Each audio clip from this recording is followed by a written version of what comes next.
Welcome back to a brand new edition of Views from the Booth. I am your host, Reed Becker. And what a crazy game last night in Milwaukee for Game 3 of the Eastern Conference Semifinals between the Brooklyn Nets and Milwaukee Bucks.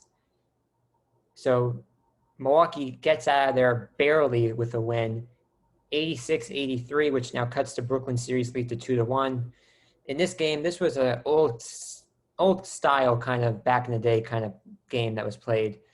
Brooklyn was down early by 21, but was able to come back and make it a game, and really came down to the last shot. The biggest problem, though, I just want to get right to it. The biggest problem that I have with this, how this game ended, because we know if the Nets, they were down by a bunch early on, and that wasn't a problem with the duo that they have, Katie and Kyrie. But here's the problem that I had.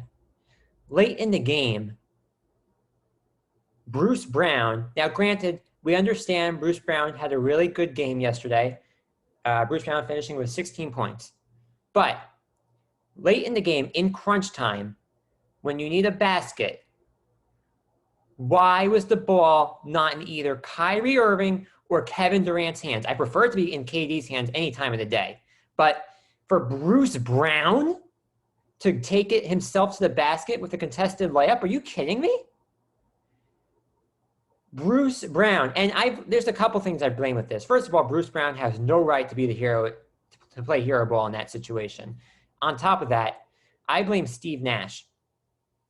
Because after Kevin Durant hit that go-ahead, that clutch three-pointer, Brooklyn didn't score after that, and the Bucks just went on to score and won that game.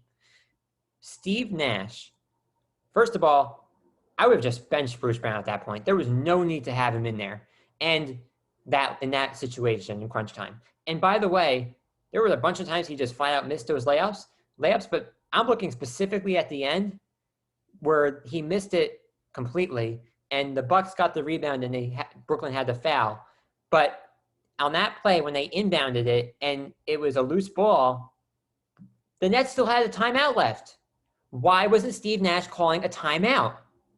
Now, when they were just inbounding the ball, they're all right off the bat there. They were struggling to get the ball in. That's your clue number one, Steve Nash, that you should have called the timeout. Number two, when the ball is a loose ball and you're struggling to get control of it and you're trapped in the corner, that's basketball 101 of a no-no you cannot do. That's when you use the timeout. You have it. Why not use it? You're going to lose it for what?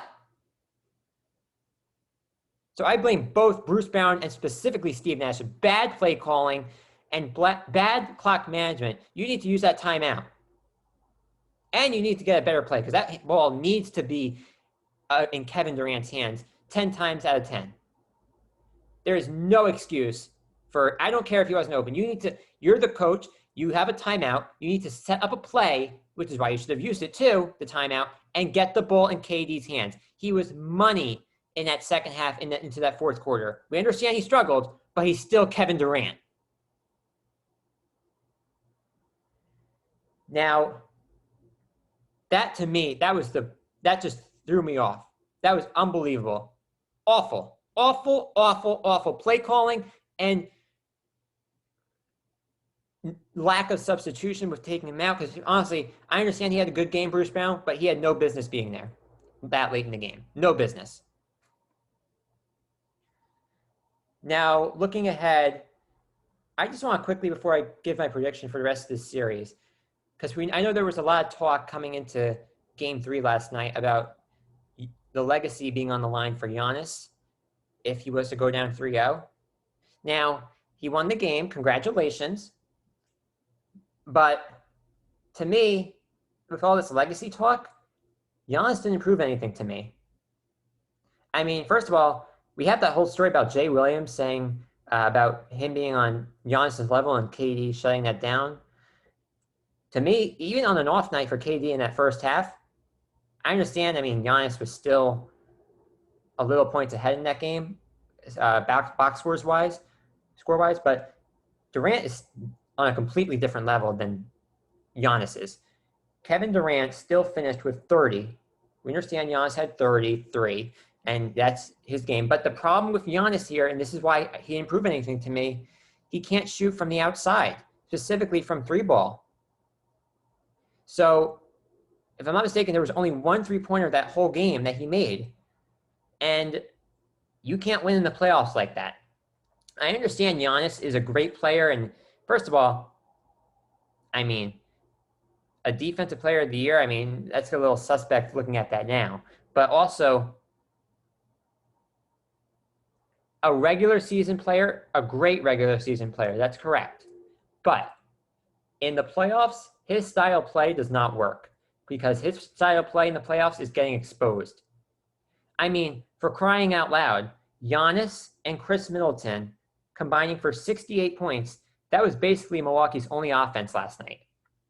Outside of that, no one else should have just really just showed up. They should have just stayed home.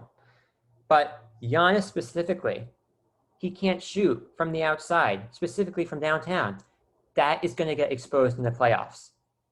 And if Chris Middleton wasn't there, they would have lost. If Chris Middleton had another off night, and thanks Chris Middleton for finally showing up in this series, if he had an off night, Brooklyn would have been up 3-0.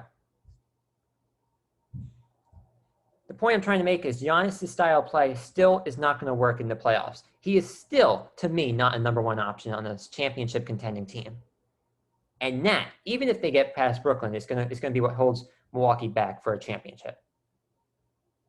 Now, just looking ahead, though, first of all, I don't think Milwaukee's going to win this series still. It's still 2-1 Brooklyn. You came back to Milwaukee. Milwaukee was on death's door pretty much. They needed this game, and they got it.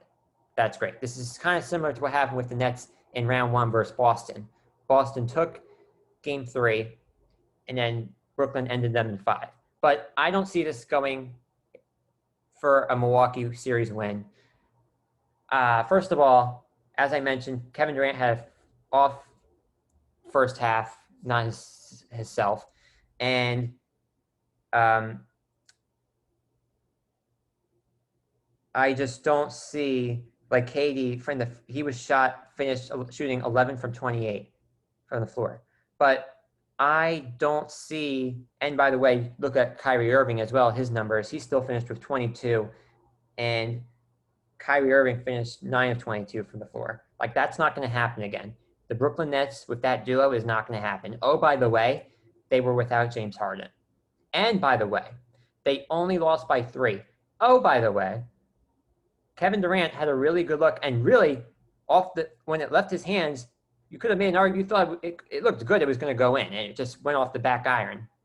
So even with all those struggles, the Brooklyn Nets still only lost by 3, and they had a good chance of possibly still winning that game, and they could have even tied that.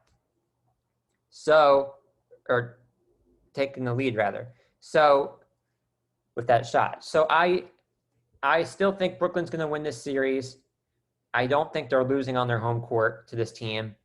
And I think they have a good chance to win on Sunday. So I'm still going to say Brooklyn in 5 games here. But that's all the time I have for you today. I'm your host, Reed Becker, and thanks for watching. And we'll see you next time here on a brand new edition of Views from the Booth.